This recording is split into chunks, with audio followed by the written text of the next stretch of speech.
Hola familia, ¿cómo están?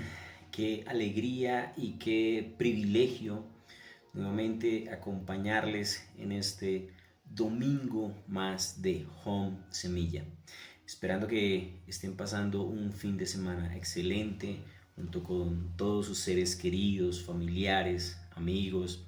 Y bueno, por supuesto, hoy también destinando un pequeño espacio para la reflexión de la escritura, para la reflexión de su palabra, que es nuestro sustento.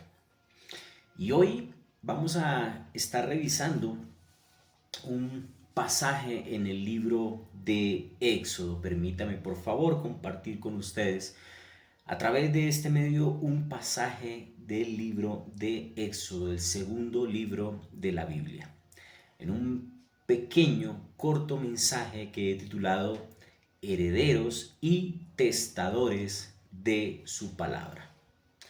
Herederos, nosotros somos herederos de muchas promesas de Dios. Heredamos la vida eterna, por supuesto, a través de Jesucristo, su misericordia, su gracia, su palabra. Pero también somos llamados a ser testadores de su palabra. El testador es aquel que deja una herencia. El testador es aquel que deja un testamento, que deja algo para su descendencia. Así que vamos a ver cómo debemos ser herederos y testadores de su palabra.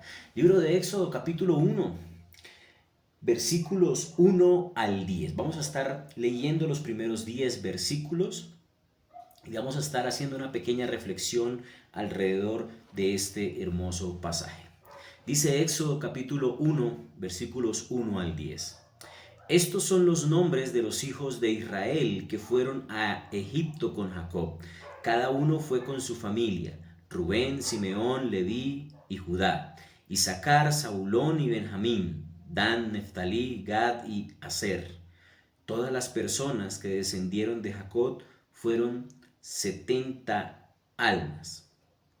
Pero José estaba ya en Egipto, y murió José, y todos sus hermanos y toda aquella generación. Pero los israelitas tuvieron muchos hijos, y aumentaron mucho, y se multiplicaron, y llegaron a ser poderosos en gran manera. Y el país se llenó de ellos. Se levantó sobre Egipto, versículo 8, un nuevo rey que no había conocido a José, y dijo a su pueblo: miren, el pueblo de Israel es más numeroso y más fuerte que nosotros. Procedamos pues astutamente con él, no sea que se multiplique, y en caso de guerra se una también con los que nos odian y pelee contra nosotros y se vaya del país. Y antes de entrar a la reflexión, yo le invito a que hagamos una corta oración. Padre, te damos muchas gracias por este tiempo. Gracias, Señor, por este espacio que nos das y compartir por este medio tu palabra, una reflexión alrededor de ella. Y te pedimos, Señor, que abras nuestro corazón, nuestra mente, que ilumines nuestra vida, Señor, a través de tu Santo Espíritu, y nos muestre las maravillas y los tesoros que hay dentro de la Escritura, de tu maravillosa palabra. En el poderoso nombre de Jesús te lo pedimos. Amén y amén. Estimados amigos y estimada iglesia, el libro de Éxodo, el segundo libro de la Biblia, es conocido también por algunos, o ha sido llamado por algunos, como la secuela del Génesis. El libro de Éxodo inicia en una continuación del relato que se dejó en pausa en el libro de Génesis. El libro de Génesis termina con la muerte de José, y precisamente allí inicia el libro de Éxodo. Y dentro de la cronología bíblica se estima que entre el suceso que está descrito en la muerte de José en los últimos versículos de Génesis y los primeros versículos del capítulo 1 de Éxodo, habían transcurrido aproximadamente unos 350 años. Mira que es interesante porque dentro de los primeros versículos de Éxodo menciona las personas que bajaron del oriente a Egipto. Los primeros versículos me hablan de eso y menciona persona por persona, menciona a los hermanos de José, todos los hijos de Jacob, pero también menciona en el versículo 6, dice que José murió y todos sus hermanos y toda aquella generación. Y el versículo 7 dice, pero los israelitas tuvieron muchos hijos y aumentaron mucho y se multiplicaron. Desde la muerte de José hasta el inicio del relato de Éxodo se calculan más o menos unos 350 años. En el versículo 7 encontramos el cumplimiento de una promesa descrita en Génesis 46, que habla de que Israel iba a crecer, iba a ser una gran nación, se iba a multiplicar y iba a ser una nación grande dentro de Egipto. Dice el versículo 7, pero los israelitas tuvieron muchos hijos y se aumentaron mucho y se multiplicaron y llegaron a ser poderosos en gran manera y el país se llenó de ellos. Pero quiero hacer un poco de énfasis en el versículo 8 y creo que este es el versículo central de este pasaje, de este texto y de donde podemos extraer una enseñanza maravillosa. Dice el versículo 8 que se levantó en Egipto, se levantó sobre Egipto un nuevo rey que no había conocido a José. El trono de Egipto ahora le pertenecía a un faraón que no había oído hablar de José.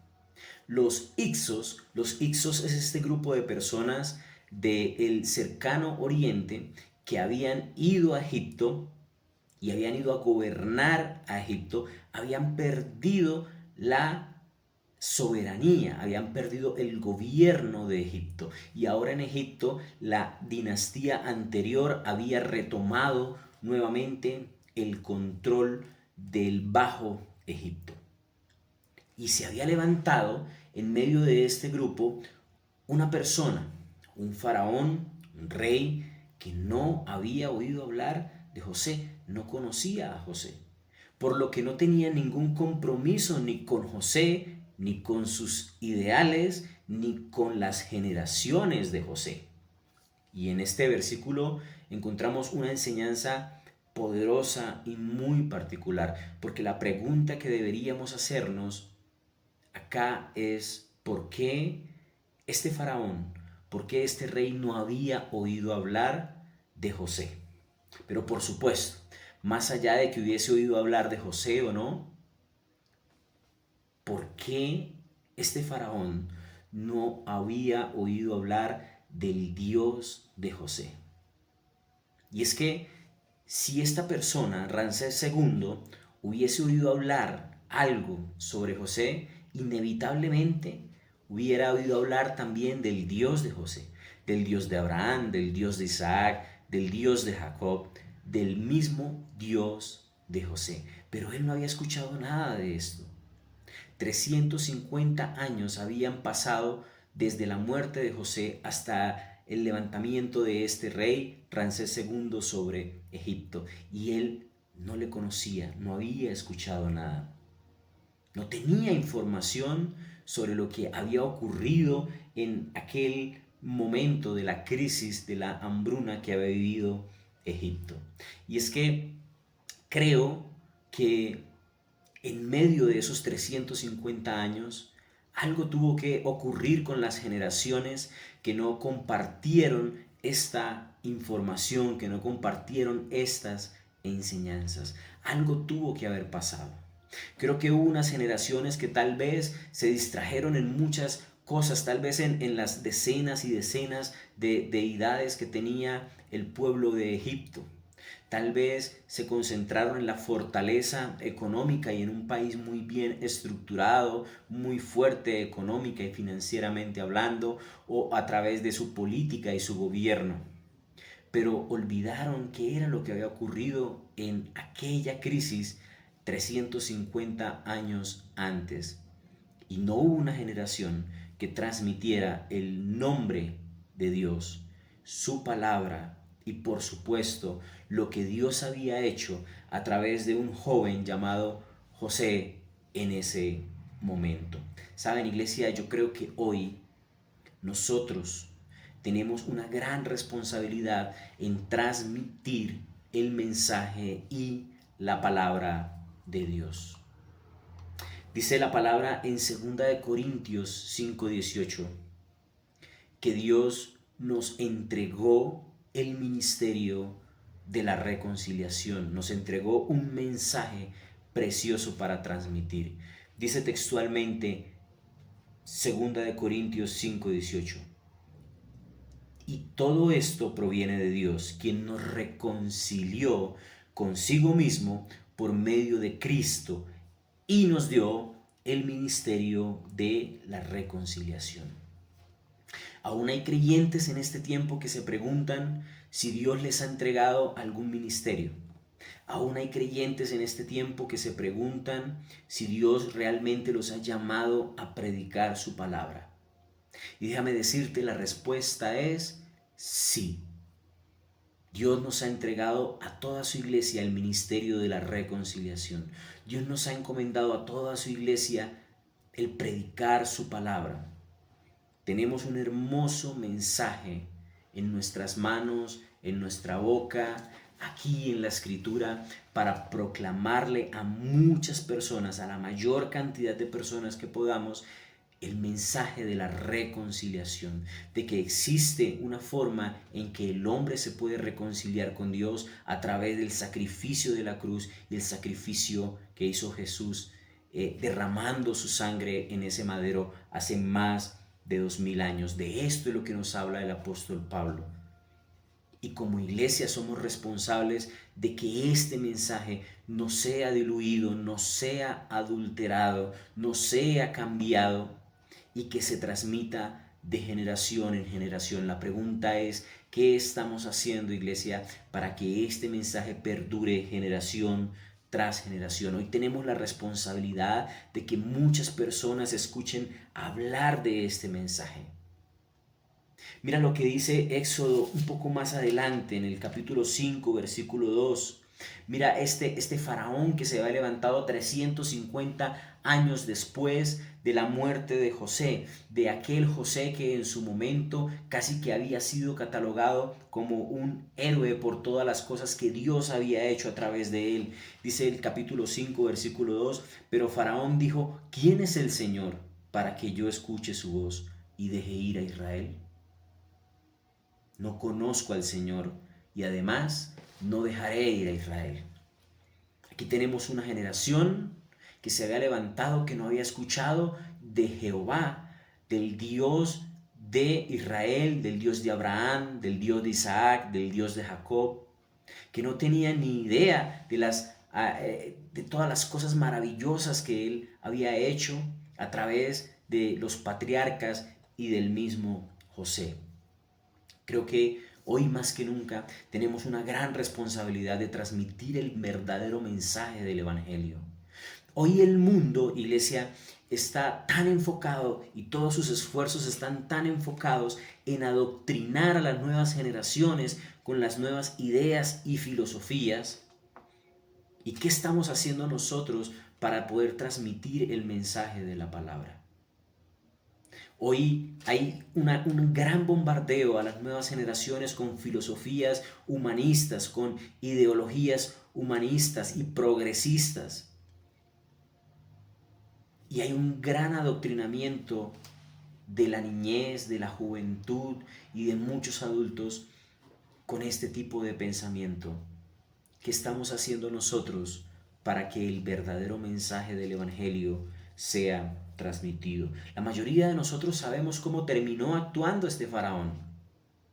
Desde su ego, desde su arrogancia, no solamente esclavizando a Israel, sino desafiando y levantando su mano contra Dios y retando a Dios, al creador de los cielos y de la tierra.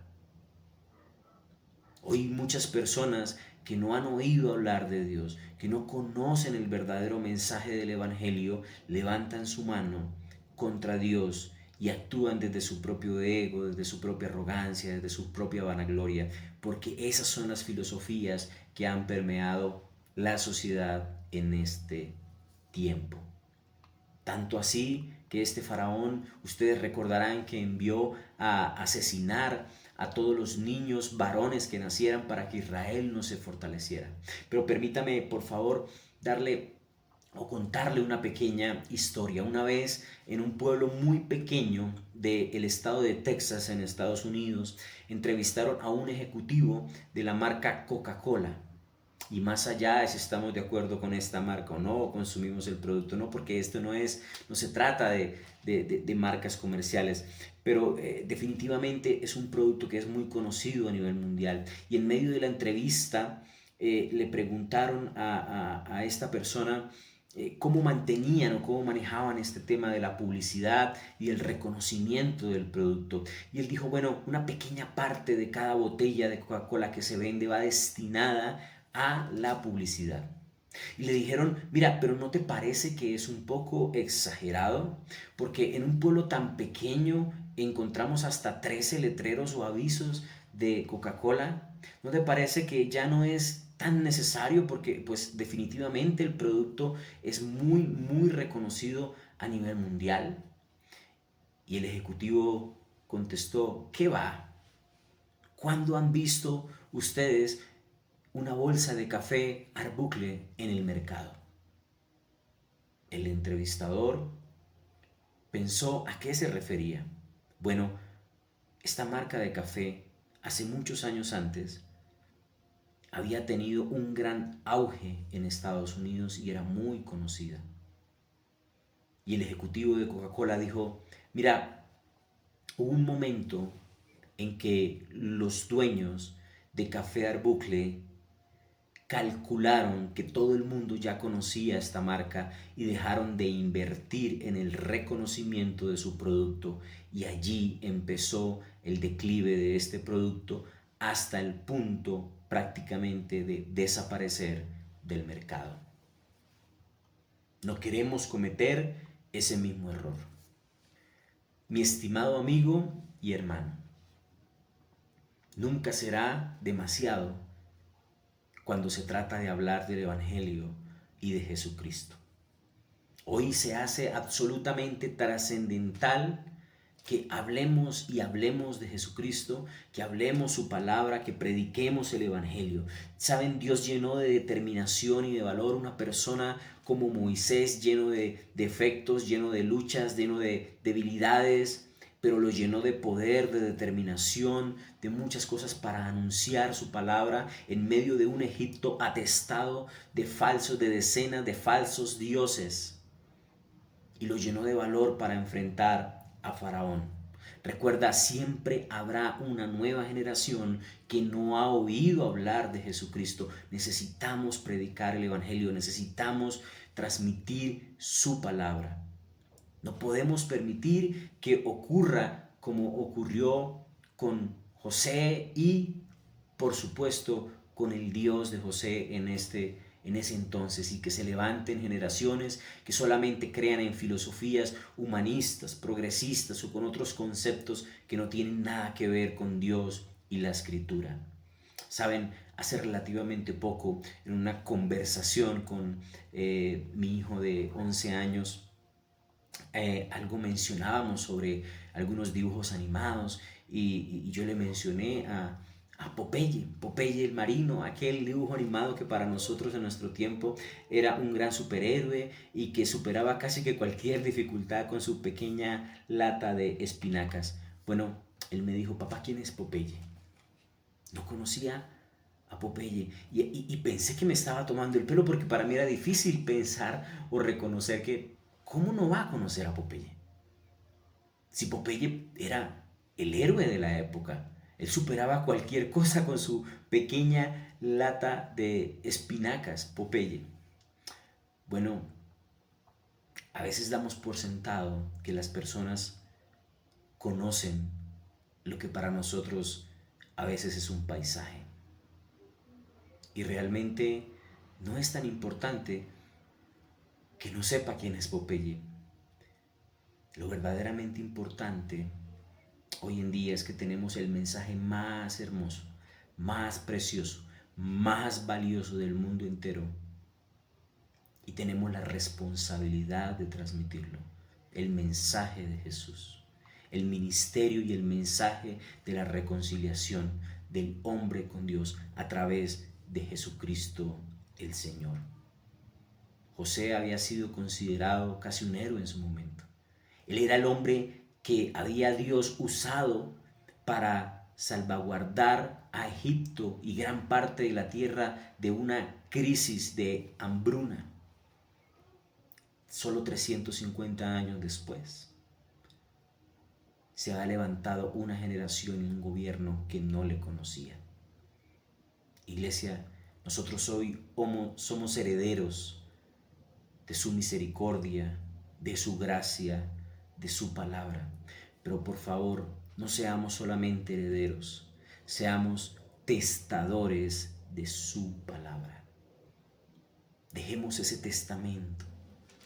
Transmitamos este mensaje a las generaciones, un mensaje fiel, verdadero, basado en la Escritura, sin adulterar, en donde la gloria y la honra toda sea para Jesucristo y en donde le enseñemos a todas las personas que solo en Él hay salvación, que Jesucristo es el camino, es la verdad, es la vida, que Él es el único mediador entre Dios y los hombres y que solo en Él hay salvación de la condenación eterna. ¿Les parece si oramos? Padre, te damos muchas gracias por tu hermosa palabra. Señor, te pedimos fortaleza. Tú le diste fortaleza, determinación y sabiduría a una persona como Moisés lleno de debilidades. Sabemos que asimismo, Señor, nos puedes entregar el valor, nos puedes entregar la determinación y el conocimiento para poder transmitir tu precioso mensaje a las nuevas generaciones, a todas las personas que tengamos a nuestro alrededor. Señor, danos el valor, no solamente para ser herederos, sino también testadores, para dejar ese testamento, esa herencia de tu palabra en todas las personas que nos rodean, iniciando por nuestra casa, Señor, y extendiendo, llevando tu palabra a todas las personas que se acerquen a nosotros. Te damos gracias, a ti la gloria, la honra y el reconocimiento en el poderoso nombre de Jesús. Amén y amén. Estimada iglesia, Dios les bendiga, que terminen de pasar un día excelente junto con sus familias y amigos. Hasta pronto.